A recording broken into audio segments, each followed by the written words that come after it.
The locker had been welded shut for decades, its paint chipped and dulled to the color of old ash.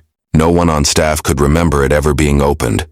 And when the high school underwent renovations in the spring of 2024, the contractors treated it like just another rusty relic of the past. They pried the door open with a crowbar, expecting nothing more than abandoned textbooks or forgotten gym shorts. Instead, the air that spilled out was heavy and stale, carrying the faint sweetness of mold and something metallic beneath it. Inside, slumped against the back wall of the narrow space, was a decayed backpack softened by years of neglect. Alongside it, shoved into the corners as though deliberately hidden, were curled photographs, scraps of notebook paper, and one Polaroid image that seemed impossibly preserved. The Polaroid showed 5 teenagers, their smiles bright but strangely tense, caught in that strange half-light of the 90s, fluorescent bulbs overhead, shadows pooling beneath their eyes. Someone had scrawled the date on the bottom in blue ink.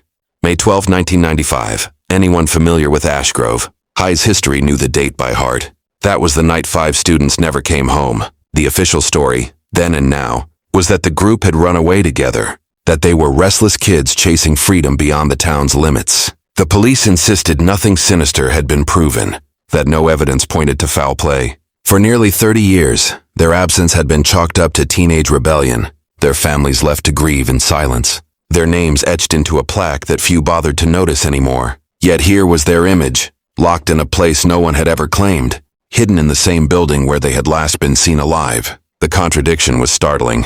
How could the belongings of those missing students end up, sealed in a locker that no one admitted to owning? If they had fled voluntarily, why had their bags, their notes, and their photographs remained behind, untouched for almost 3 decades? These questions hung in the dust-choked air of the corridor as the discovery was passed from contractor to janitor to school administrator, until finally it reached the attention of the town's local paper. The reporter who first saw the contents later admitted she felt a chill run through her body, as though the photograph itself was whispering that the truth had been buried deeper than anyone wanted to admit.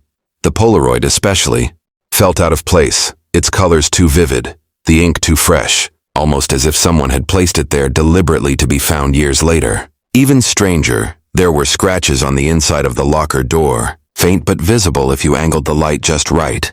Parallel lines gouged in desperation as though someone had clawed from the inside. By the end of that week, whispers spread through Ash Grove.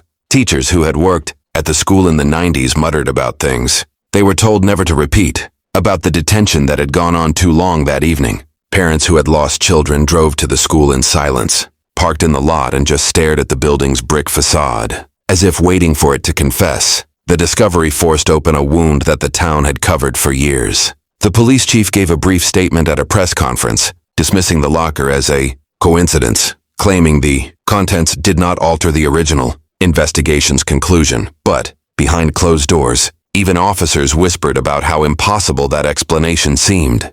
The official narrative was cracking, and beneath it something darker pressed forward. What had really happened in Ash Grove High on that spring night in 1995? Why did 5 kids enter detention and never come home? And how could the objects, locked in metal silence for nearly 30 years, contradict everything the town had been told? The locker wasn't just a discovery, it was a door to a story that refused to stay buried, and once opened, there was no way to close it again.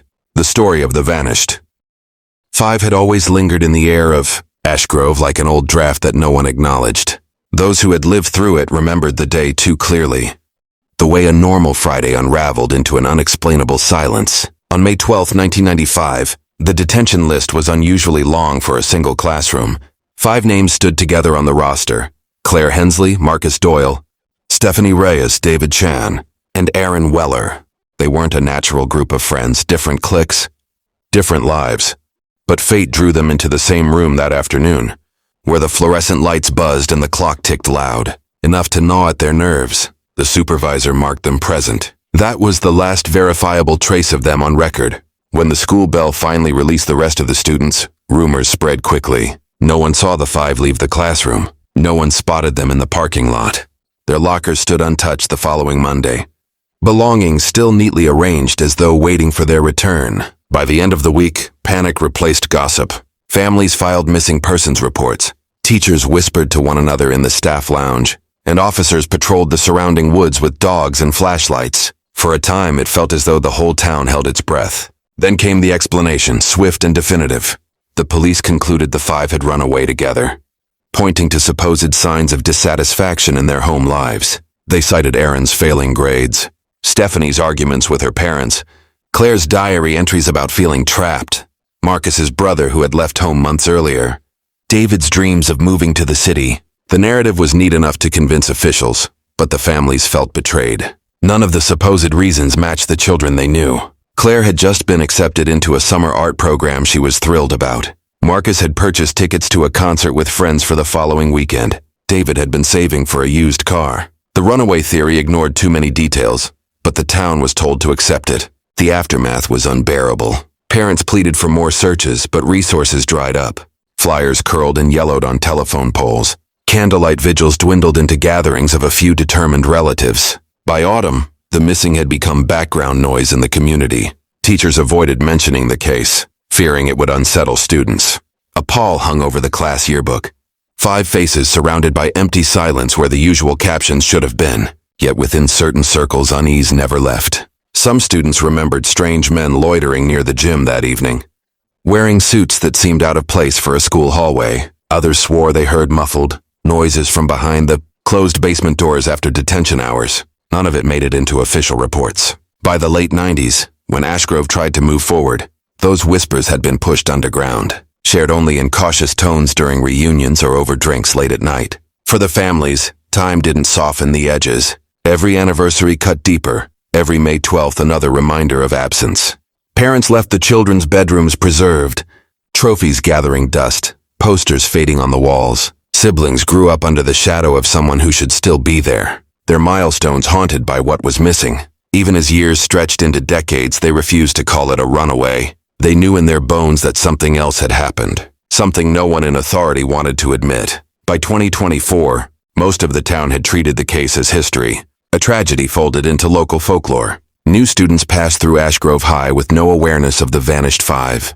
Teachers retired, records were boxed up, and the story was spoken of less each year. It had become a ghost embedded in the foundation of the school. That was why the discovery of the unclaimed locker struck like a lightning bolt. It tore open nearly 3 decades of carefully maintained silence and reminded everyone that some wounds don't close, they only wait. The first visit to Ashgrove High was quiet in a way that felt unnatural.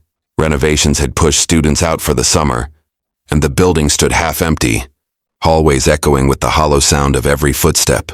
Time had not been kind to the old place. The once bright tile floors were dulled by decades of scuff marks, and the fluorescent lights flickered in long stretches of corridor like nervous eyelids. The smell was unmistakable, dust, mingled with varnish, and the faint undertone of mildew that seeps into old institutions. Walking through those halls, it was easy to believe the building itself remembered. The classroom where the detention had been held was still there, though now repurposed as a supply space. Its windows were covered with paper, the walls lined with stacks of unopened paint cans. Yet the bones of the room remained, the blackboard scratched, with faint remnants of chalk, the wall clock above the door frozen at a time that no one could verify was accurate. Standing inside, the silence pressed in. It was impossible not to imagine the 5 teenagers sitting at those desks, restless, scribbling notes to each other, unaware that this was the last space they would be seen in alive. What drew attention, though, was not the classroom itself, but the architecture of the gymnasium next door. From the outside, the gym looked ordinary. Long wooden bleachers, a court polished to a dull shine, the faint smell of sweat still rising from the floorboards. But tucked into one corner, behind stacked mats and equipment, was a small steel-plated door. The paint on it matched the wall, as if it had been deliberately camouflaged. The hinges were coated in layers of rust, the kind that only forms when metal has been undisturbed for decades. School records made no mention of this door. Administrators brushed it off as just storage. Though no one seemed able to produce a key, the investigator pressed closer, noting the scratches around the frame, as though someone had once forced it shut or tried desperately to open it. Dust layered thick on the floor, yet faint grooves suggested that heavy equipment had once been dragged across this threshold. The air near the door was colder, damp in a way that hinted at underground space. It was then that an older custodian, lingering nearby, muttered that beneath the gym ran a network of storage, rooms and maintenance, corridors built during the school's expansion in the 1960s. Most were sealed off after asbestos concerns in the late 80s, he said. But no official demolition records existed. His voice dropped lower as he added that kids sometimes dared each other to find the hidden stairs. Though none ever admitted to succeeding, the anomaly didn't end there. In the main office, tucked into an archival binder of building permits, one blueprint showed an additional level beneath the gym. It was labeled simply B2 Maintenance, yet subsequent blueprints, filed only a few years later, omitted that level entirely. No closure forms, no engineering reports, just a silent erasure from the paper trail. When asked, the school secretary waved it away, saying blueprints often changed, and no one should read too much into them. But to those who had been studying Ashgrove's mysteries, it was yet another loose thread in a tapestry already fraying at the edges. The visit left more questions than answers. Why was there a sealed, unacknowledged door beneath the gym? Why did building records shift without explanation? And why did the silence of this place feel heavier than the dust and damp air could justify? Walking out into the daylight, the investigator glanced back at the school's brick exterior. It stood there as it always had, sturdy, unremarkable. Yet beneath its familiar facade, the walls seemed to hum with something withheld, as if the building itself was a vault of memories the town had been told to forget. The backpack looked like it had been swallowed by time. Its nylon fabric had stiffened and cracked in places, and the once bright logo stitched onto the front pocket was faded into an unrecognizable blur. Dust clung to every crease, and when investigators unzipped it, the smell that escaped was earthy and sour, like paper left too long in a flooded basement. Yet inside, the contents were eerily intact, objects that seemed frozen in a moment from 1995, preserved as if waiting to be found. The first item was a spiral-bound notebook. Its cover, decorated with marker doodles and half-peeled stickers, carried the unmistakable fingerprints of teenage ownership. Pages were filled with sketches of stars, song lyrics copied in messy handwriting, and the kind of idle graffiti that belongs to bored students stuck in a classroom. But the margins told a different story. In between the hearts and arrows were fragmented sentences, not just detention. They said, "Wait after," and the phrase circled 3 times in hurried pen. "Midnight meeting."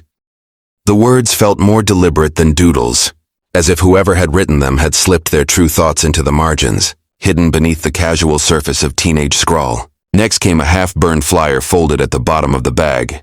What remained of the print advertised something vague. Community Future Program. Informational session. The edges were blackened as though singed by flame, leaving only fragments of text legible. No official record of such a program existed in town archives, nor did the school calendar list any event by that name. Yet the date on the flyer matched the very week of the disappearance. That detail refused to be dismissed as coincidence. Digging deeper, investigators found a cluster of loose photographs. Most were ordinary snapshots, kids posing in hallways, arms draped around shoulders, flashes of laughter caught on glossy film. But a few were unsettling. One showed the basement stairwell beneath the gym, dimly lit and grainy, the angle awkward as though taken in secret. Another captured the reflection of 2 men in dark suits standing in the background of a pep rally, blurred but unmistakably out of place. Someone had been documenting more than just student life. Someone had been watching. What anchored the discovery, though, was a note scrawled on lined paper, crumpled and nearly unreadable. It read, "We're not supposed to tell. If anyone asks, we just say detention. But it's not just detention." The handwriting matched that of Claire Hensley, one of the 5 who had vanished. The repetition of the phrase suggested fear, or perhaps an attempt to remind herself of the truth before it was erased. As these artifacts spread out on a table under harsh fluorescent light, the contradictions sharpened. If the 5 had truly run away, why would they leave behind a bag full of personal belongings? Why write notes that hinted at secrecy and coercion? And why were burned flyers and grainy photos hidden alongside doodles and song lyrics? The backpack carried the dual weight of innocence and menace, a teenage world colliding with something far larger and more calculated. Those who examined the items described a feeling of intrusion, as though they were peering into thoughts and fears never meant to be discovered.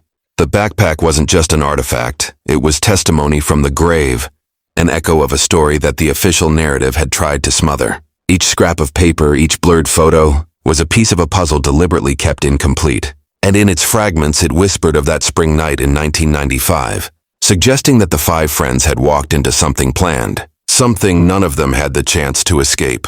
The first real crack in the silence came from someone who had carried the weight of that night for nearly 3 decades. It wasn't a parent or a former student, but a teacher, retired now, living quietly on the edge of town. She agreed to meet only after repeated assurances that her name would not be published. Even then, she kept glancing over her shoulder, her voice lowering to a whisper as though someone might be listening from the shadows. She had been a mid-level faculty member in 1995, not directly supervising the detention but close enough to notice what didn't fit. The list of students summoned that Friday evening struck her as strange from the start. Detention usually gathered the usual troublemakers, a predictable mix of kids caught skipping class or mouthing off. But that day's list contained 5 names that, in her words, didn't belong there. Together. None of them had histories of major discipline issues. A couple were top students, one had no prior marks at all. It was, she said, the only time she'd ever seen such a mix. And she remembered asking another teacher why. The answer she received was vague. Special request from the office. She recalled being in the teacher's lounge as the detention was underway. Through the small window looking down toward the gymnasium, she saw 2 men she didn't recognize. They were older, not parents, not school staff. Their suits were dark, too formal for the setting, and they stood near the double doors that led to the basement stairwell. She watched them for several minutes, noting how they spoke only to one another, never interacting with students or staff. When she asked a colleague who they were, the response was sharp and defensive. District inspectors. Don't worry about it, but she had worked long enough to know inspectors didn't appear unannounced on a Friday night, much less linger near a detention session. Her unease grew when she noticed the time. Detention should have ended by 5 o'clock. By 6, the supervisor had not emerged. By 7, the building was dark except for the gymnasium lights. She considered going down herself but admitted fear held her back. The following Monday, the disappearance was all anyone could speak of. Yet the men in suits were never mentioned in police reports or faculty interviews. When she asked about them again, the vice principal told her bluntly, "You didn't see what you think you saw." Her voice trembled as she recounted what followed. A week later, she was called into the principal's office and told never to discuss the missing students outside official channels. The message was clear. Speculating would harm the community and add to the family's suffering. She described the meeting as more of a warning than guidance, the kind of conversation where silence was the only safe response. Shortly after, she began to notice unusual behavior, papers on her desk rearranged when she returned from lunch, a phone call that ended the moment she answered, a car idling near her house late at night. None of it could be proven, but the feeling of being watched grew strong enough that she considered resigning. When asked why she stayed quiet for so long, she looked down at her hands. Because people who talked too much back then didn't keep their jobs. And sometimes they didn't stay in town at all. Her eyes welled as she admitted. She still felt complicit, still heard the echo of her own silence when she saw the grieving parents at church or the grocery store. What she carried all these years was not just fear but guilt. Before leaving, she added one last detail that made the air in the room seem heavier. The day after the students vanished, she had gone to the lounge early in the morning. There, she overheard the janitor muttering about moving boxes out at midnight under the gym. When she asked him later, he refused to repeat it, brushing her off with nervous laughter. But the phrase stuck with her, moving boxes out at midnight. She leaned forward, her voice almost inaudible. I think whatever happened that night didn't end with those kids. I think something was taken with them, or because of them, and I don't think we've ever been told the truth. Her testimony wasn't just a recollection, it was a warning. Heavy with the implication that forces larger than a small-town school were at play.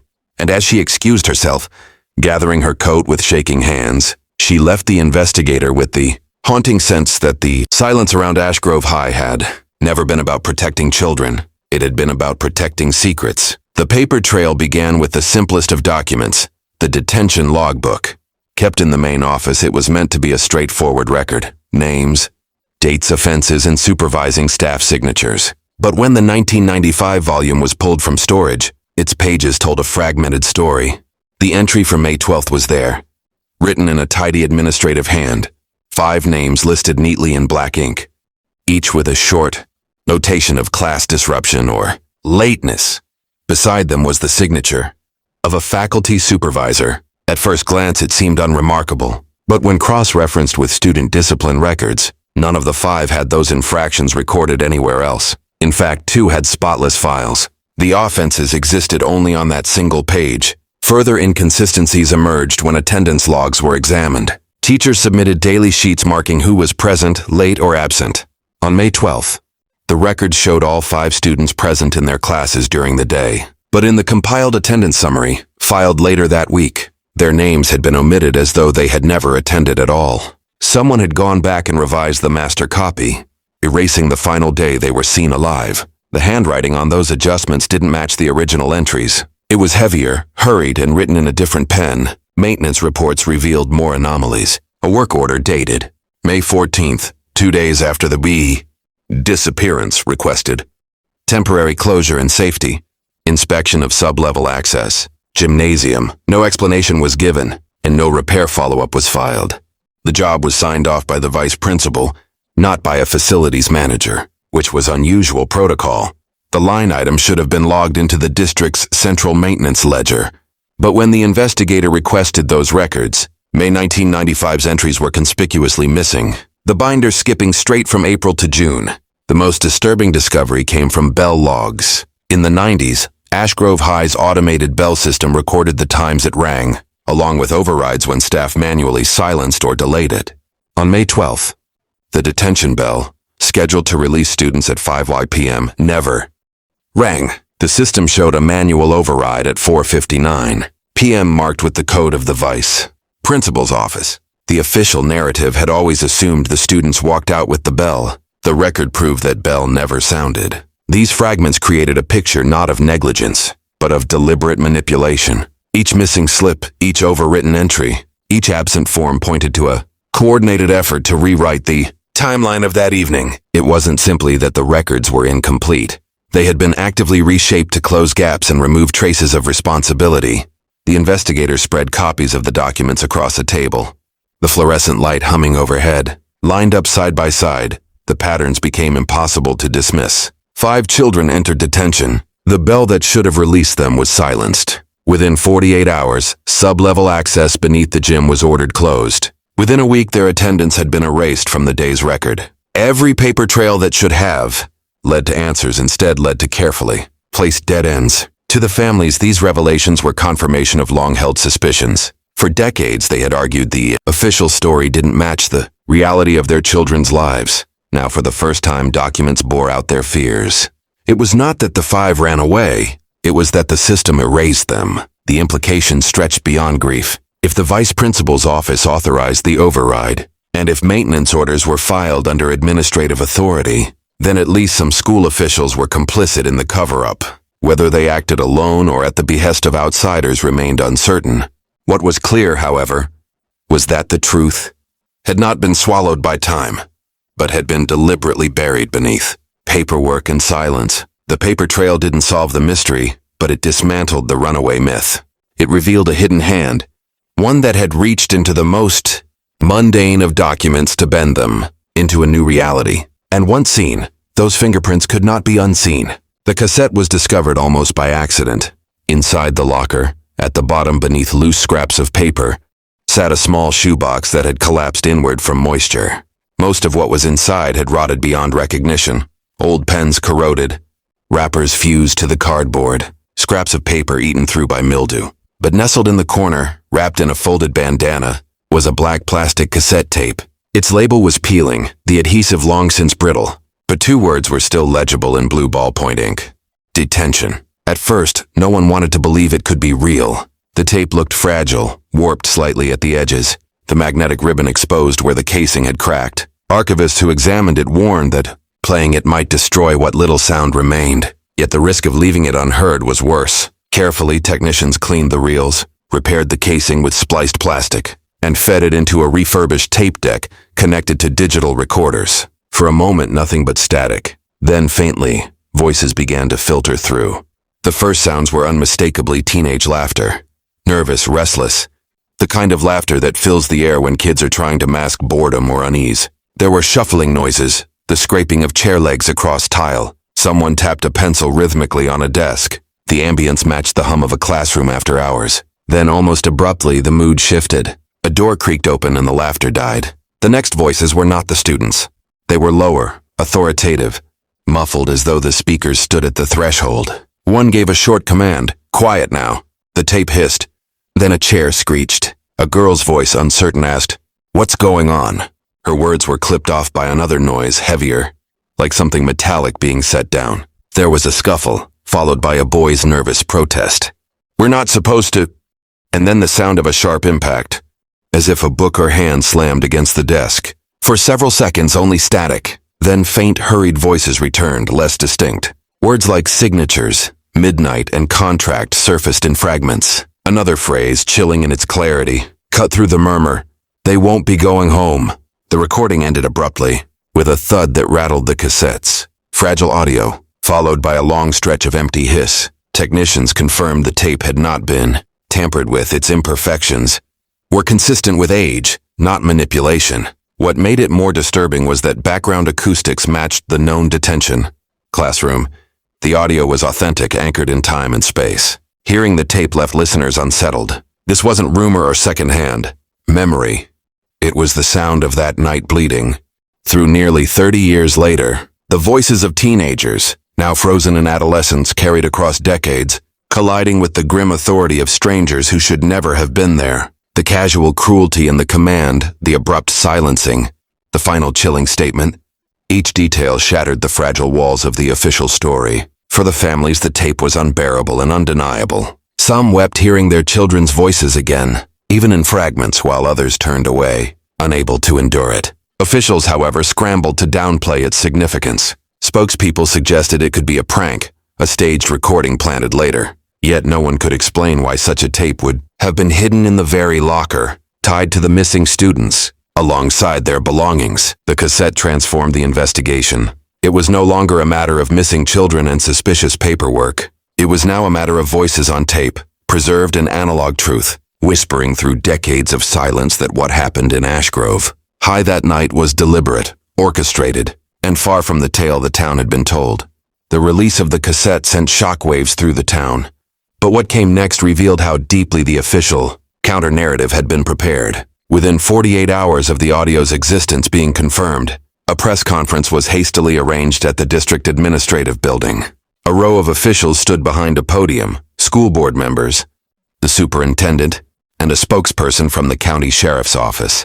They wore the tired, stiff expressions of people forced to address a matter they wanted buried. The statement was clinical, almost dismissive. The tape, they claimed, was inconclusive and possibly fabricated. They emphasized the degraded quality of the recording, suggesting it could have been manipulated or staged at any time. One official even floated the idea that the voices were not students at all, but imitations designed to evoke sympathy. The sheriff's spokesperson was especially firm. There is no credible evidence to suggest that this tape originates from 1995, nor that it has any connection to the missing persons case. Yet the more they spoke, the thinner their reassurances became. No explanation was offered for how the tape had ended up inside an unclaimed school locker, sealed for nearly 3 decades. No alternative theory accounted for why the background acoustics matched the detention classroom so precisely, and when asked why their own archives showed no record of the locker being inventoried during past cleanouts, the officials sidestepped, muttering about clerical gaps and misfiled reports. Privately, families of the vanished students were outraged. For them, the tape was proof, a rare fragment of their children's final hours. To have it dismissed as possibly staged felt like a fresh act of violence. At a hastily organized gathering in the community center, parents and siblings confronted, the cameras with trembling voices and photos held high. One mother shouted through tears, "Do you think I don't recognize my own daughter's voice? Do you think I don't know?" Another slammed her fist on the podium, accusing the district of lying for 30 years while their children's remains had never been found. Tension rippled through the community. For younger residents who had grown up hearing whispers of the 1995 incident but were too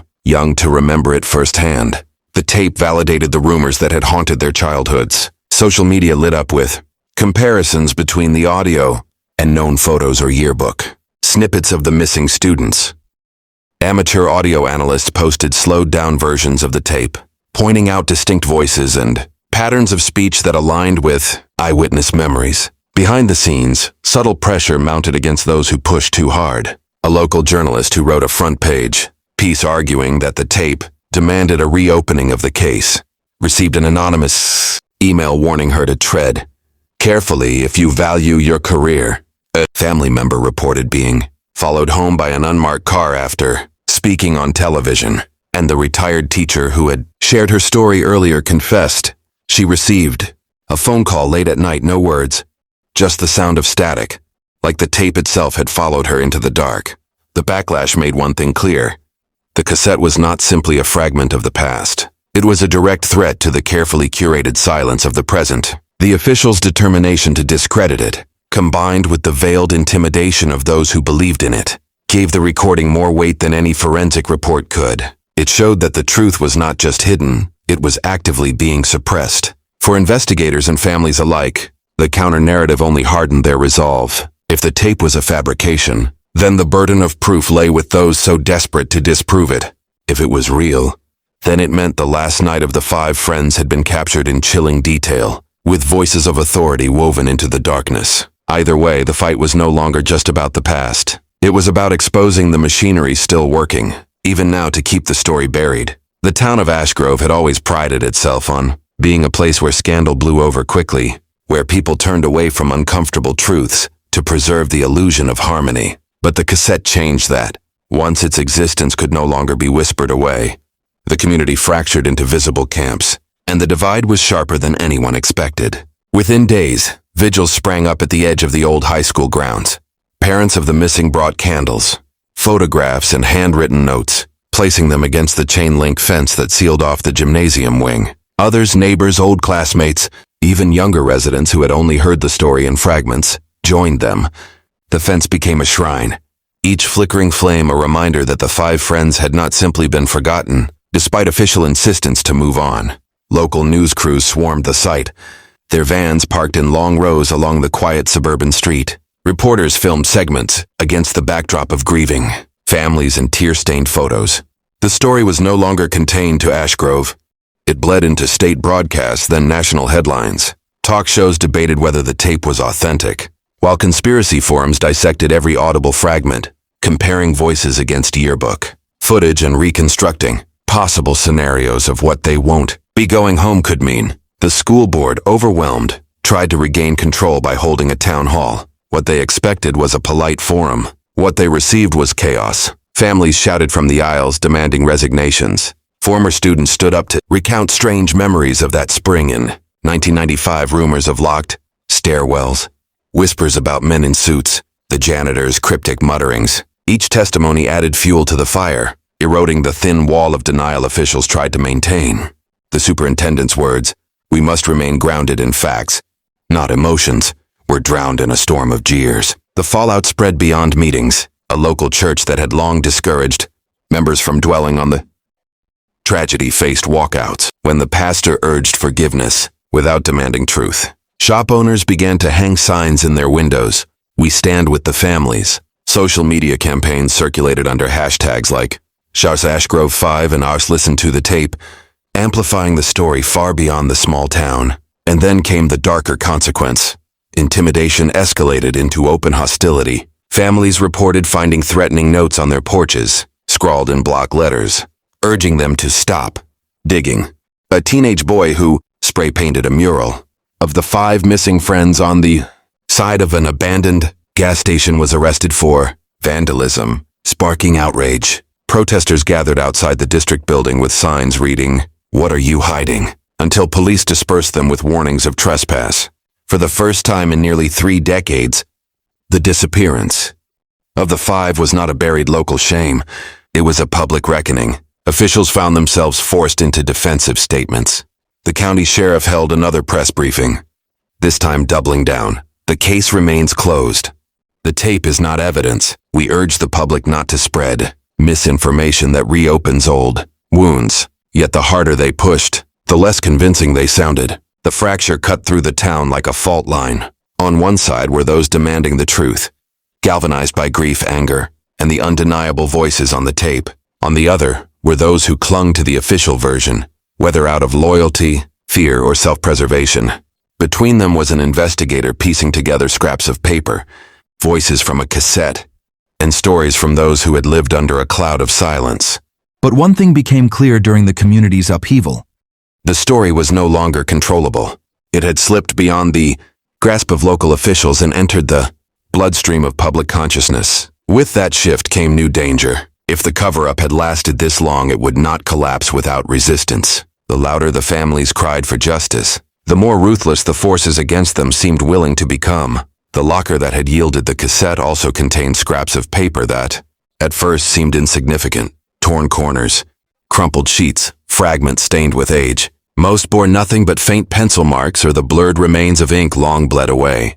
But among them was one particular fragment, only half a page, its edges jagged where it had been ripped hastily from a notebook. On its margin, scrawled in the rushed handwriting of a teenager, were words that seemed to pulse with urgency even after nearly 30 years. "If we don't come back, check under the floor." The handwriting matched one of the missing students. This was confirmed not only by old homework, samples in the school's archives, but by a mother who, upon seeing it, broke down in tears and whispered, "That's his hand. That's his panic." The fragment became known as the margin note, and with it came a chilling possibility. The students had anticipated danger. The detention was not routine. It was a trap they had recognized in the moment. Further examination of the paper revealed faint impressions beneath the writing, as if the student had pressed down while scribbling quickly over other notes. Forensic light uncovered fragments of additional words, boxes with stairs and what might have been contract. The alignment suggested he had been writing while seated at a desk hurriedly, perhaps while others around him were distracted. It was not a planned journal entry, but a desperate warning, left in the only space available, the edge of a notebook, torn away and hidden with whatever courage he could muster. The note reframed the entire case. If the words were taken literally, then somewhere beneath the gymnasium under the floor something had been hidden or concealed. The maintenance report from 2 days after the disappearance suddenly carried new weight. What had been ordered temporarily closed may not have been for safety reasons, but to conceal what lay below. Theories spread quickly. Were the 5 buried beneath the gym? Were they moved through hidden access points? And what were the boxes the janitor mentioned?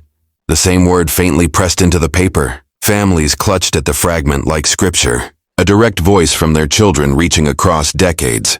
To them, it was more than evidence. It was a message. But officials once again scrambled to contain its impact. The superintendent claimed the paper could have been planted in the locker later.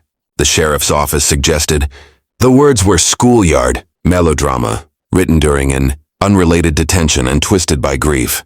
These dismissals rang hollow, especially when handwriting analysis confirmed the identity with near certainty. The community, however, latched onto the margin note as a rallying cry. Protesters at the chain-link fence began chalking the words, "Check under the floor," in large letters across sidewalks and pavement. Local teenagers posted videos of themselves sneaking into abandoned sections of the school at night, recording shaky footage of locked doors, peeling paint, and echoing corridors. Rumors circulated that tunnels ran beneath the gymnasium, constructed decades earlier as utility access but long since sealed. The margin note gave these stories teeth. The investigator, piecing it all together, saw a pattern tightening. First the logbooks altered, then the bells silenced, then the maintenance order, then the tape, and now a handwritten warning. Each artifact was not isolated but interlocking. They formed a chain that pointed downward, literally under the school, under the floorboards, under the official story itself. And yet, with every revelation, the pressure increased. The retired teacher, who had spoken earlier, reported finding her front door ajar one morning, though she swore she had locked it. A family member received an anonymous call, a man's voice whispering only, "Stop digging." The sheriff's office issued a statement threatening legal action against anyone who attempted to trespass on school property in search of false clues. The harder the community pressed, the more forceful the pushback became. But the margin note could not be unseen. Written in hurried teenage hand, it had survived 3 decades to testify when official records had failed. It was the voice of the vanished breaking through time, pointing to a hidden truth beneath the ground that had been walked over daily by generations of students. If the cassette had opened a wound, the note had turned it into a command to look where no one had dared and to confront what lay buried. It was one thing to hear a cassette or hold a torn margin note in your hand. It was another to stand in front of the gymnasium doors themselves, steel-bolted and padlocked for nearly 3 decades, with the words "check under the floor" echoing in your mind. The investigators' first site visit to Ashgrove High was less about answers than about atmosphere. Even before stepping inside, the air carried a strange weight. The gym wing, long shuttered, stood apart from the rest of the building like a quarantined limb. Windows were clouded with grime, blinds still half drawn as if frozen in the year they were last lowered. Rust streaked down the brick where rain had pooled for decades. The silence around it was not peaceful. It was expectant. With permission finally granted, reluctantly, under the guise of limited historical documentation, the investigator entered through a side door. Dust hit immediately, dry and metallic, the smell of a place sealed too long. Flashlight beams cut through moats that drifted in lazy spirals, illuminating walls layered in peeling paint and old motivational posters. Their colors faded to ghosts. Every step on the warped floorboards groaned, the sound ricocheting in the hollow emptiness. The gym itself was cavernous yet suffocating. Bleachers loomed like skeletal ribs, their wood splintered and warped. Basketball nets hung in tatters, swaying gently though there was no breeze. In the center of the court, faint outlines of painted lines remained, though they seemed blurred, as if time itself had tried to erase them. What drew the eye most, however, was the floor near the far wall, a patch where the wood panels had been replaced, the grain running in a different direction, lighter than the surrounding boards. It was subtle but unmistakable. The maintenance report from 1995 had described temporary closure and safety inspection of sub-level access. Standing there, the detail felt ominously precise. The investigator knelt, running a hand over the mismatched boards. They were newer, firmer underfoot, and arranged in a way that suggested not casual repair, but purposeful sealing. Faint scuffs of adhesive still rimmed the edges, like a wound stitched closed. It wasn't just a floor, it was a barrier. Moving toward the storage room at the back of the gym revealed more anomalies. The door was secured with an unusually heavy chain and padlock, far sturdier than anything used elsewhere in the building. When the flashlight beam passed over the lock, a detail stood out, faint etched numbers on the side, matching the style of county-issued equipment rather than school supplies. Why would a school storage closet need hardware used by law enforcement? The air inside the wing was colder than the rest of the building, dampness clinging to the skin. Near the sealed storage room, the walls bore water stains and strange vertical lines, as though moisture had seeped up from below rather than down from above. Every sensory detail reinforced the suspicion that something lay underfoot. The building was not merely decayed, it was hiding. The investigator pulled out old blueprints of Ashgrove High, comparing them under the beam of a portable lamp. The drawings showed utility tunnels running beneath the gymnasium, connecting to maintenance shafts and an emergency exit long since bricked over. But in the modern renovation documents, those tunnels were omitted entirely, replaced by blank space. They had been erased, just like the attendance logs, just like the missing maintenance entries. Even the silence seemed complicit. In the stillness, the hum of the flashlight and the faint creak of settling wood carried too clearly. At one point, while adjusting equipment, the investigator swore they heard a faint knock, 3 sharp raps from beneath the floor. It could have been pipes contracting, rats in the sublevels, or nothing at all. But in that moment, with the margin note tucked into a folder, the possibility of a trapped message rising from below felt too close to dismiss. This first visit didn't break the case open, but it crystallized the suspicion into something tangible. The cassette had given voice. The note had given direction. Now the site itself gave structure, a physical place where those fragments converged. Beneath the patched floor and chained doors lay the silence of 30 years, sealed with intent. Whatever had happened to the 5 friends, this gymnasium was not just a backdrop. It was part of the crime. The site visit alone should have been enough to reignite the investigation. But the real fracture point came afterward, when the storage room finally yielded to careful persistence. Weeks of paperwork battles, phone calls, and half-threatened legal filings ended with a begrudging permission slip, a 2-hour window under supervision, to inventory and photograph archival property. It was a narrow crack, but enough to slip through. Cutting through the heavy chain and sliding the lock free was like breaking open a tomb. The metal groaned, the door reluctant as though it had not been touched in decades. A wave of damp air spilled out, tinged with mold and something sharper, almost chemical. Inside, rows of metal. Shelving sagged under the weight of forgotten equipment, old basketballs, slumped to ovals, cheerleading banners folded into stiff bundles, stacks of chairs leaning precariously. It was a graveyard of school life, abandoned and left to rot. At first glance, nothing seemed extraordinary. But tucked against the back wall, beneath a mound of gym mats stiffened with age, was a box unlike the others. Smaller, wooden rather than metal or plastic, its surface bore dark stains where moisture had seeped into the grain. On the lid, faint letters were carved crudely, as if by a pocket knife. "Do not open," the supervisor muttered. That it was probably just kids' graffiti, and moved to dismiss it, but the investigator insisted. Inside, layered carefully though warped with time, were photographs, dozens of Polaroids, each marked on the back with initials and dates. Most depicted mundane scenes, hallways, classrooms, the gymnasium floor from odd angles, but a handful froze the breath in the lungs. 5 teenagers, unmistakable as the missing students, appeared in several frames. Their faces were not smiling. They looked wary, confused, as though caught off guard by the camera. In one, the group stood near the basement stairwell, shadows falling long behind them. Another showed 2 of them seated at a desk, staring at something beyond the frame.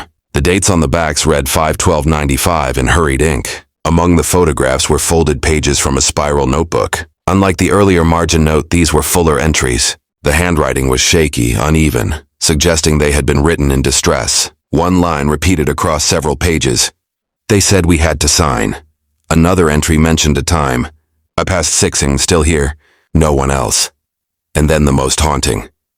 "If they take this, remember us." The final item in the box was the most puzzling.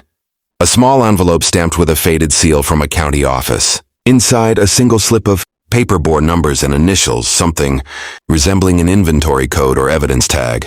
The date stamped at the top read, May 13, 1995. How a county-stamped slip ended up hidden in a school. Storage. Box remained unanswered, but its existence implied official. Hands were involved far earlier than anyone admitted. The supervisor grew restless, insisting time was almost up. The box was reclosed, its contents carefully documented, but the damage was already done. These artifacts were not rumor, not memory. They were material proof. Photographs confirmed the students were alive during detention, still in the building hours after they should have gone home. Notebook entries revealed they were coerced, possibly into signing something, and the stamped slip suggested the county knew within a day. Outside, the investigator carried the images in their mind like an afterimage burned by light. The official story that 5 restless kids walked away into the night was now irreparably broken. These faces, these words, these stamps insisted on another truth, that the 5 were watched, recorded, documented, and then erased. But with discovery came risk. Whoever had locked that box away hadn't meant for it to be found. And if they were willing to bury it once, there was no telling how far they might go to keep it buried again. The photographs and journal fragments should have been enough to force authorities to reopen the case. Instead, what followed was a tightening noose. The discovery of the storage box brought not only evidence but retaliation. Within days, the investigator began to notice the small signs that every whistleblower fears. A car idling too long near their home. An envelope with no return address slipped beneath the door. Phone calls that ended the second the receiver was lifted. One night, leaving the archive building after copying the photographs, the investigator found the driver's side door of their car slightly ajar. Nothing had been stolen, but the glove compartment was left open and papers were scattered across the seat. It wasn't a robbery, it was a message. "We can get to you." The families of the missing felt the backlash too. A father who had spoken passionately at the town hall received a letter threatening to drag his name through the mud if he continued to accuse school officials. A sibling who had posted the Polaroid scans online had her account hacked. The photos wiped within hours. Even the retired teacher, the one who had described the men in suits, reported seeing unfamiliar faces at the end of her street. Men who looked away too quickly when she glanced toward them. At the institutional level, the counteroffensive grew sharper. The superintendent issued a memo condemning the reckless spread of misinformation. The sheriff's office went further, announcing that anyone found trespassing on school property in search of unverified tunnels would be prosecuted. In a local radio interview, the county commissioner dismissed the artifacts as fabrications planted by conspiracy theorists who thrive on tragedy. Yet paradoxically, every attempt to silence only deepened suspicion. The Polaroids had already circulated before they were scrubbed. The faces of the 5 teenagers etched into the public eye. The stamped slip with the county seal spread like wildfire across forums, each user analyzing the numbers and codes, some tracing them to evidence handling forms used in the mid-1990s. The harder officials pushed, the more the community began to believe the cover-up was real. Surveillance escalated. A journalist working with the investigator discovered his email had been breached, drafts of unpublished articles accessed remotely. Another family reported a man in a county vehicle knocking on their door, asking pointed questions about outside influences stirring up grief. When pressed for identification, he left abruptly. What made the pressure unbearable was its ambiguity. There were no clear enemies, no faces to point at, only the sense of a system closing ranks. Officials, police, school administrators, each gave denials with too much force, too much urgency, as though their very survival depended on maintaining the silence. But it was the Polaroids that made one thing unavoidable.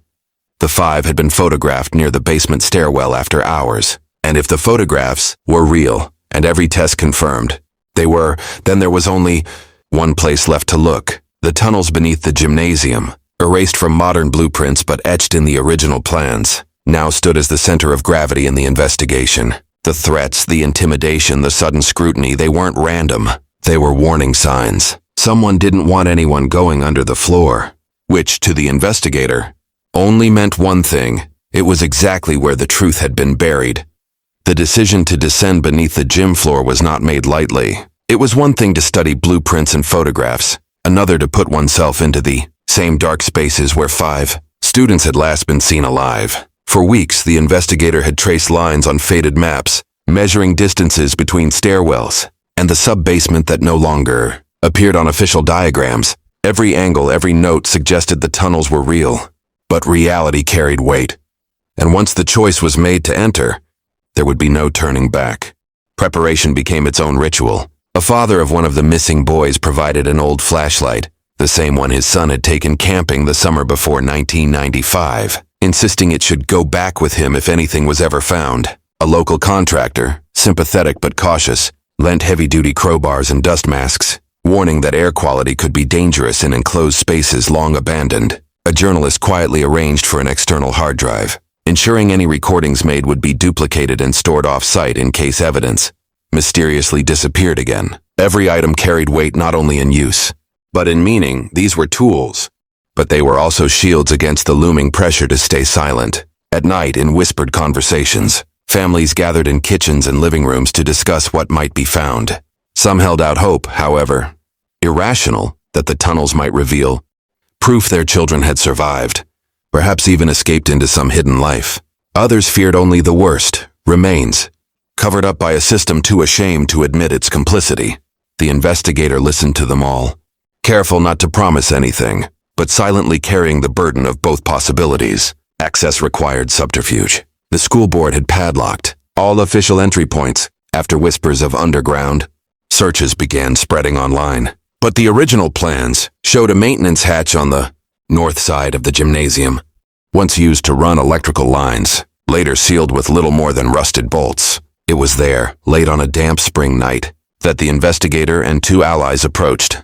The town lay quiet, lights dimmed, but nerves were raw. Every shadow felt like it might conceal an observer. Every gust of wind against chain-link fences like a signal someone had noticed. The bolts resisted at first, groaning like teeth grinding in protest. But persistence, paired with iron tools, eventually loosened them. The hatch creaked upward, releasing a gust of stale air that carried the scent of mildew and something metallic, almost like dried blood. The flashlight beam disappeared into a shaft that seemed to swallow it whole. A narrow ladder descended into the dark. Each step downward amplified the heartbeat in the ears. The air grew cooler, damp, pressing against the skin with a clammy grip.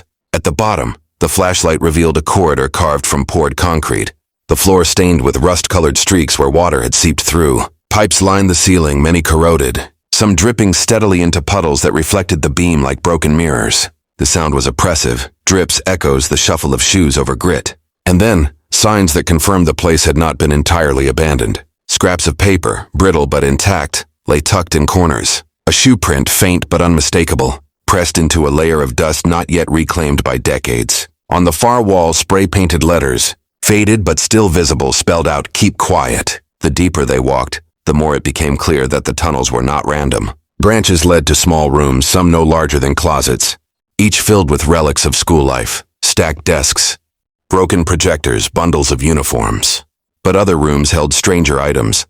Filing cabinets without handles, electrical panels stripped bare, a desk with scorch marks across its surface as if someone had tried to destroy it quickly. One chamber stopped them cold. Along the wall, carved into the concrete with something sharp, were 5 sets of initials. Beneath them, a date, 5/12/95. The investigator's hand lingered on the letters, tracing the grooves. It was not rumor, not speculation. This was the handprint of the vanished. A physical cry left in stone. The tunnel stretched further into darkness that seemed endless. The flashlight caught a door ahead, reinforced metal, half-rusted but still locked tight. Its handle bore marks where someone had once tried to force it, clawed or hammered until the steel warped. Across the center, in faded paint, someone had scrawled a single word. Signed. The air grew heavier in that moment, pressing down with a suffocating weight. Whatever lay behind that door was not just memory, it was the heart of the mystery. And already, footsteps from above, distant but distinct, hinted that the descent had not gone unnoticed. The reinforced door loomed in the flashlight beam like a boundary between two worlds. Everything leading to it, the photographs, the journal fragments, the initials carved into concrete, felt like breadcrumbs, nudging closer to this moment. The investigator pressed their ear to the cool metal, listening. At first there was nothing but the hollow echo of air moving through pipes. Then faintly something deeper, an intermittent hum, mechanical in nature, like an old generator or fan still grinding after decades of neglect. It was impossible yet undeniable. The lock itself was ancient, corroded into a single iron mass. Ordinary tools barely scratched its surface. The crowbar slipped and shrieked against steel, sending vibrations rattling up the arm.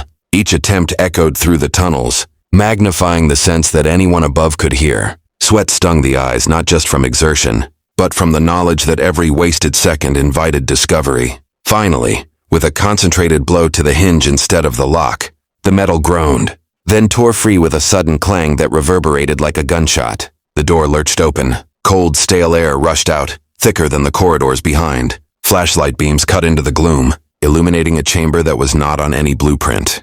It was larger than the maintenance rooms, its walls lined with shelves stacked in strange order, cardboard boxes sealed with brittle tape, stacks of file folders tied with string, unmarked VHS cassettes piled like bricks. In the center of the room, a table sat beneath a dangling bulb long burned out, its surface scarred with deep gouges. On it lay a rusted metal clip still gripping a sheaf of yellowed papers. The investigator lifted the pages carefully, aware they might crumble. What emerged was not a class list or lesson plan, but typed forms stamped with county seals. The heading read, Behavioral Adjustment Program, Consent and Compliance Records. Each sheet carried typed names, ages, and signatures. Some names were unfamiliar, but 5 of them stopped the breath cold. The missing students. All dated 5/12/95. Next to each name, a box was checked under consent obtained. Yet the signatures did not match. They were crude, mismatched scrawls, as though forged by an unsteady hand in haste. Next to one was even a correction mark, the wrong letter overwritten. These were not the marks of students signing freely. They were the traces of coercion, or worse.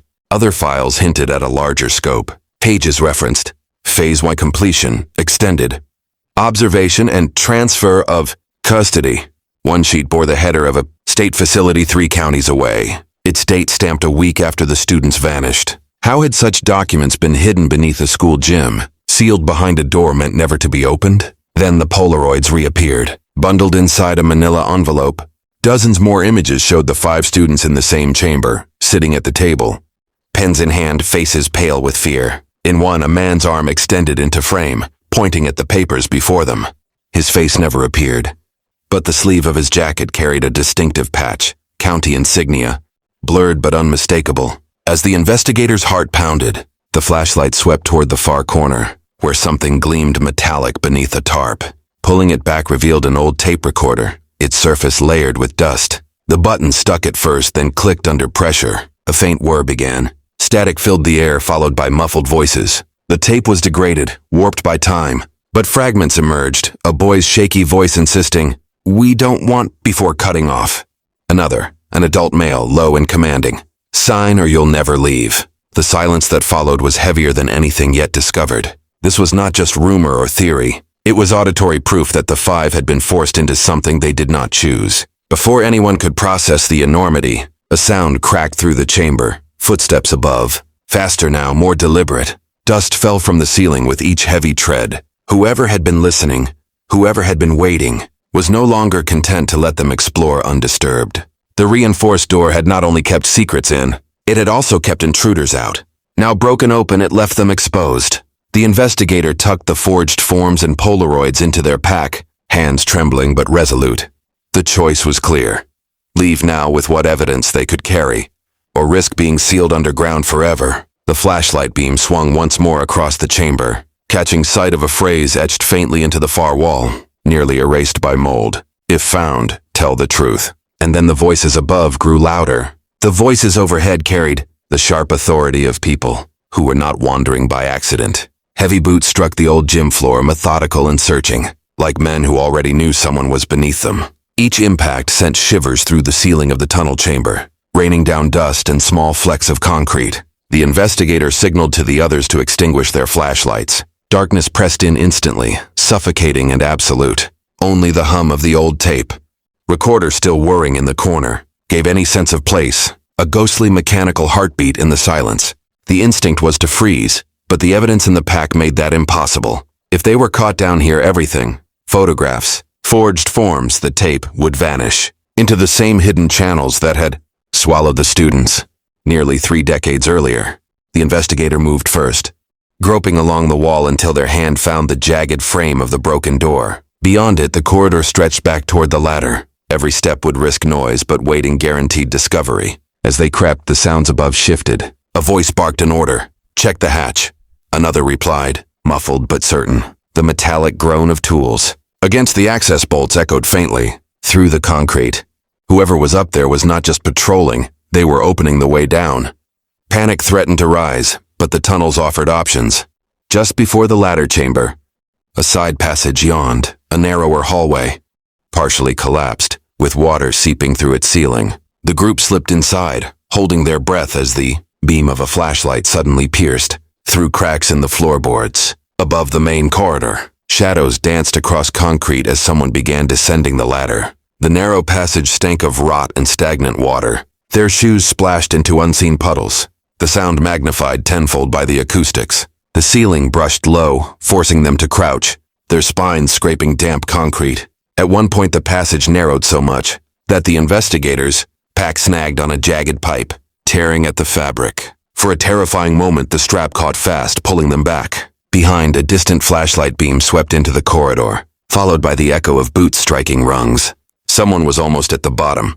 With one desperate wrench, the pack tore free, sending them stumbling forward, clutching it close. The passage twisted sharply, then opened into another chamber, smaller but high enough to stand. This room was unfinished, more cavern than constructed space, the rock rough-hewn and wet to the touch. But across the far wall was salvation, another ladder, this one leading upward toward a rusted grate. A faint current of air drifted down from above, tinged with the smell of rain and night, an exit. But escape would not come without risk. The grate was old, its bolts encrusted with rust, and forcing it free would not be silent. Above, voices echoed faintly, closer now, moving along the gym's corridors. They had spread out searching. Every second mattered. The journalist climbed first, pushing against the grate with both hands. It shuddered but did not budge. Another push. Harder. This time a bolt snapped with a metallic crack that reverberated like thunder. Shouts rang out above, "Over here!" A flashlight beam lanced into the chamber below, catching the group halfway up the ladder. The investigator shoved from below, and with one final heave the grate gave way, crashing outward into wet grass and night air. They scrambled out into the open, gulping fresh air like survivors surfacing from a drowning. The grate hung twisted, the hole beneath yawning like a wound in the earth. Behind them, voices shouted in pursuit, closer now, urgent. But the cover of darkness worked in their favor. The field beyond the gym stretched wide and uneven, dotted with old bleachers and maintenance sheds. They ran without looking back, the investigator clutching the pack so tightly their fingers went numb. By the time headlights swept across the field, the group had already slipped into the tree line at the edge of the property. Branches whipped against their faces, mud clung to their shoes. But the only thought that mattered was distance. Distance from the men. Distance from the school. Distance from the truth that someone still wanted buried. Only when the sounds of pursuit faded did they stop, collapsing into the damp underbrush. The investigator opened the pack, checking frantically. The photographs were there, the forged forms intact. Even the tape recorder, battered but still holding the cassette, had survived the scramble. Against all odds, the evidence lived, but so did the threat. The message was clear. They had not just uncovered a forgotten room. They had crossed an invisible line, and whoever had guarded that line for nearly 30 years was still watching, still listening, still willing to chase anyone who dared break through. The morning after the escape, the air in town felt different, charged with a tension that was no longer confined to whispers or late-night theories. For the first time in nearly 3 decades, something tangible had slipped free from the grip of silence. By noon, grainy scans of the forged consent forms and Polaroids had begun circulating online, posted anonymously, but quickly picked up by true crime forums and local message boards. The images spread like wildfire. The 5 teenagers seated in the basement chamber, their eyes hollow. The date scrawled on the back confirming they were alive after detention hours. The public reaction was immediate, visceral. Families of the missing, long dismissed as clinging to fantasy, were suddenly vindicated.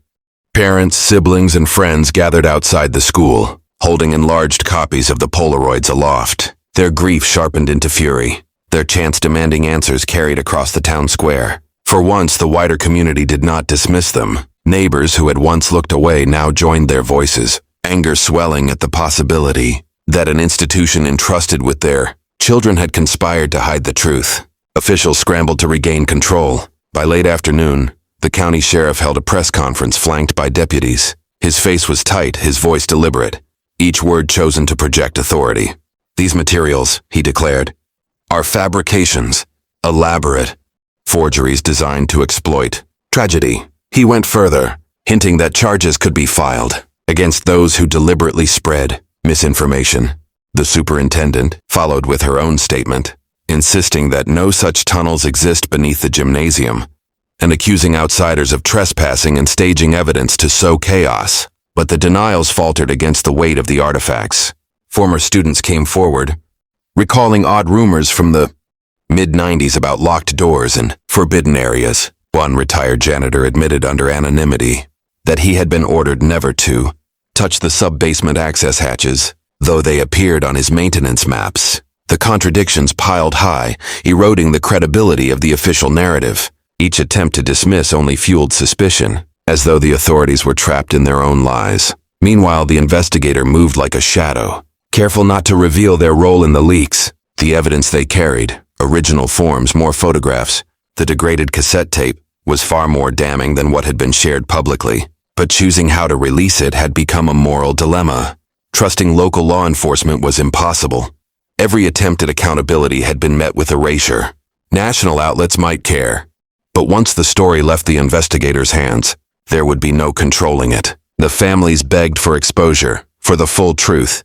But exposure carried risk, not only of suppression, but of retaliation against anyone tied to it. Pressure mounted from all directions. Journalists camped outside the school. Protesters carried signs that read, "Remember the 5 and what are you hiding?"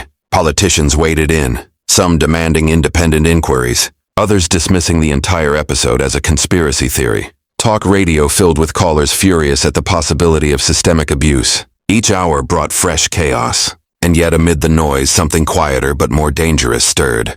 Anonymous emails reached the investigators' inbox. One warning to stop before you're buried. Another more cryptic, reading simply, "You haven't Seen the rest. The message came with an attachment, a blurry photograph of the same chamber they had discovered, but from an angle no one in their group had taken. Someone else had been there. Someone else was still watching.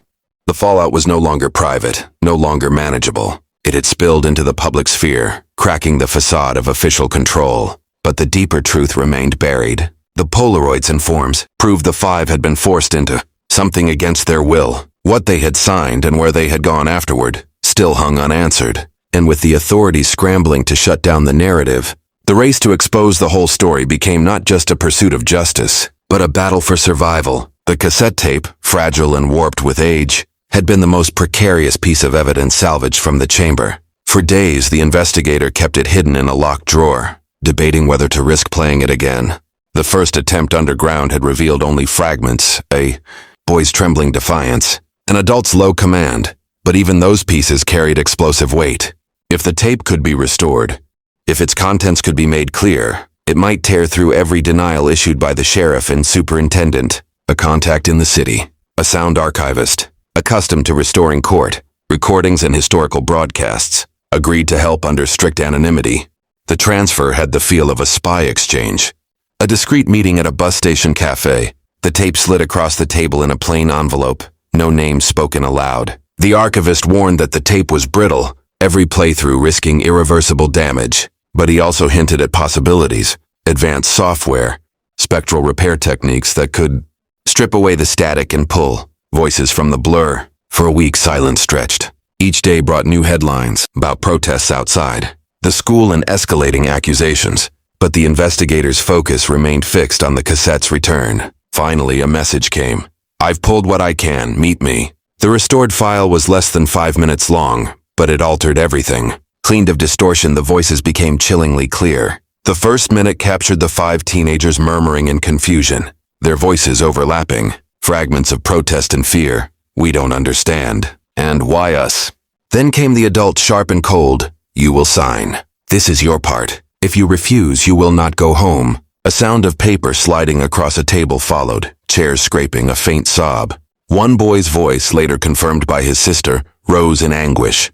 "It's not our names." A slap cracked the air, followed by silence. Then another voice, lower, almost detached, spoke a phrase that froze the listener. "Compliance is survival. Resistance is removal." The final 30 seconds were chaotic. A scraping noise suggested the recorder had been moved suddenly, perhaps shoved into a pocket. The muffled shuffle of feet, a door groaning open, then the sharp slam of metal reverberating like a prison gate. The tape ended there. The archivist, pale as he handed back the file, admitted he almost hadn't finished the job. "This isn't just kids acting out or detention gone wrong," he said quietly. "This was a process. Someone was following a script." Armed with the restored recording, the investigator felt both triumph and dread.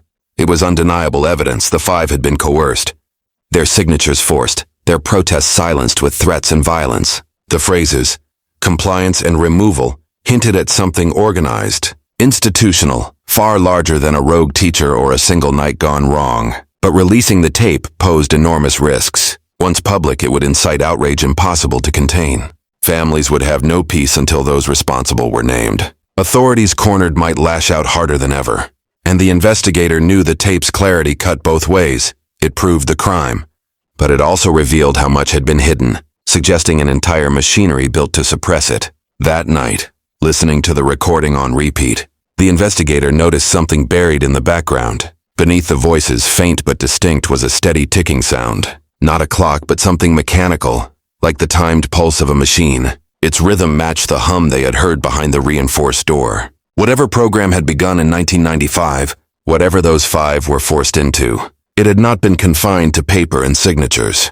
There was infrastructure, equipment, possibly even continuity. The tape was not just evidence of the past. It was a thread leading forward, suggesting the machinery might still exist. And if it still existed, then the story was far from over. The release of the tape detonated like a bomb. It began with a cautious leak, just a short excerpt uploaded anonymously to a forum that had been following the case. Within hours, the audio was everywhere.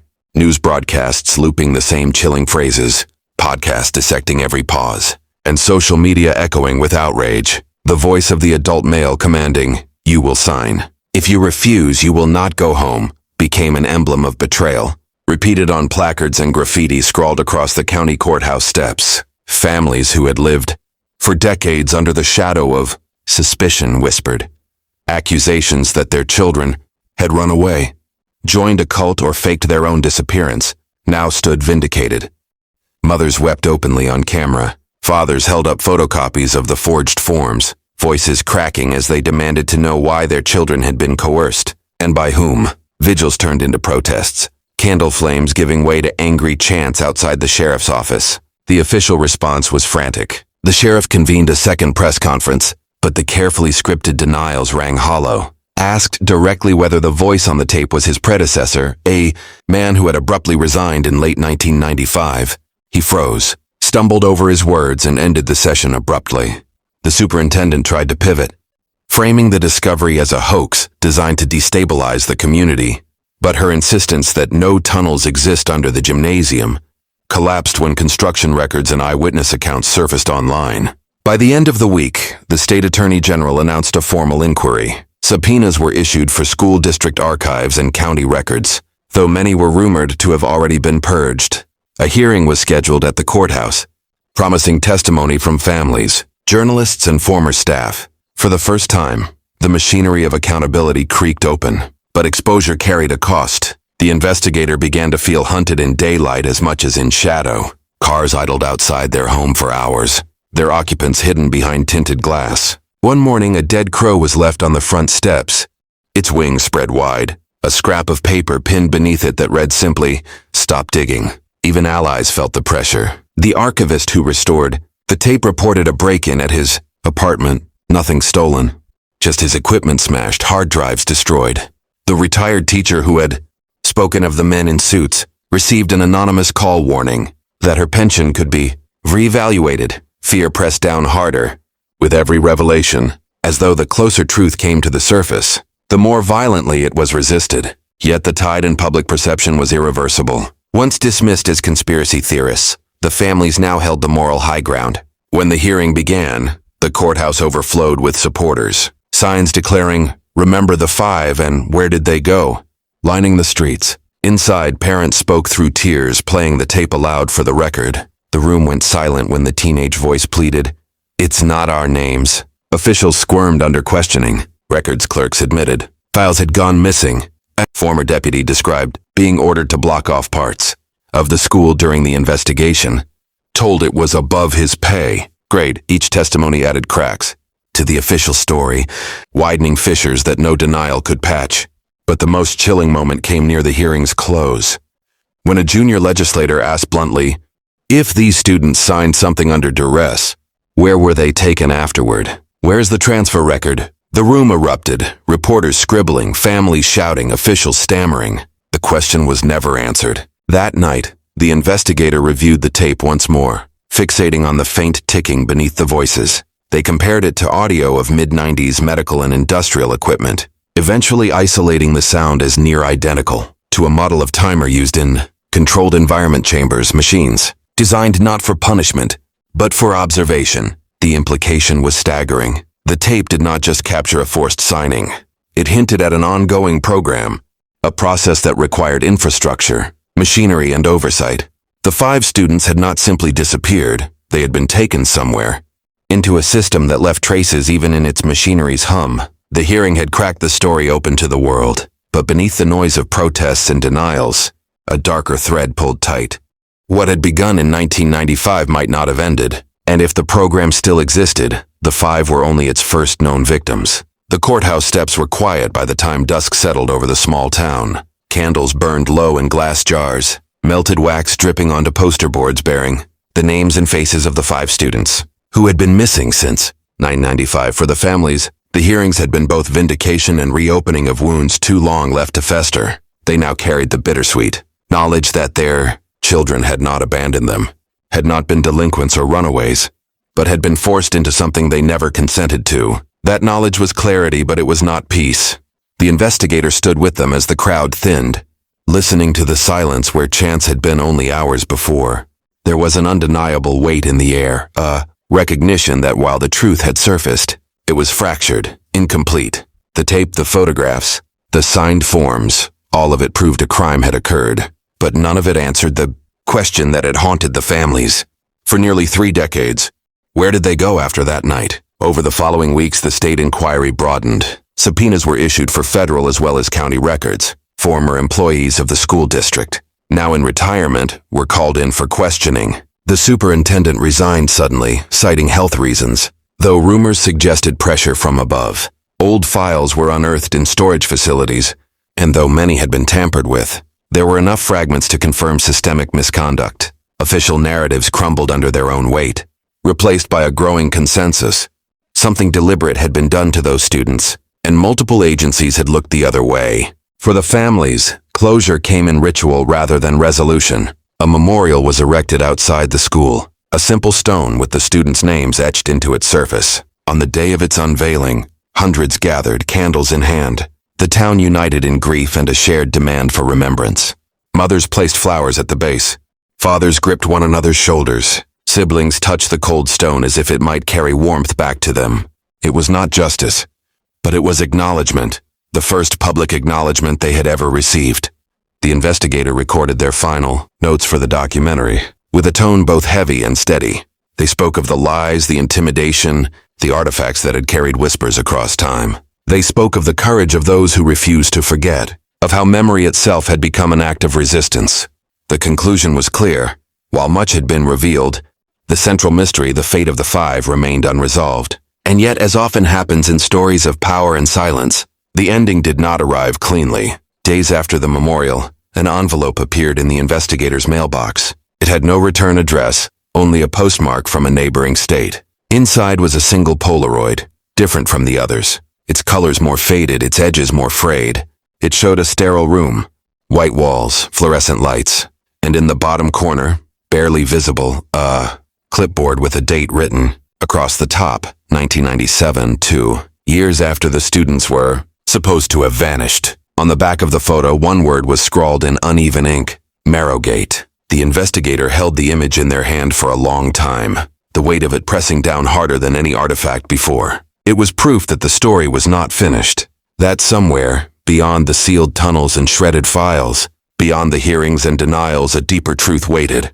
The five had been silenced in 1995, but their shadows stretched into years that followed. Tethered to a name no one had spoken until now, the town had its memorial. The families had their acknowledgement. But for the investigator and for those who dared to keep looking, the trail had only shifted direction. The mystery was not closed. It was merely moving underground again, waiting to be unearthed. And so the story ended, not with finality, but with a door left ajar, a whisper for those willing to listen. Marrowgate.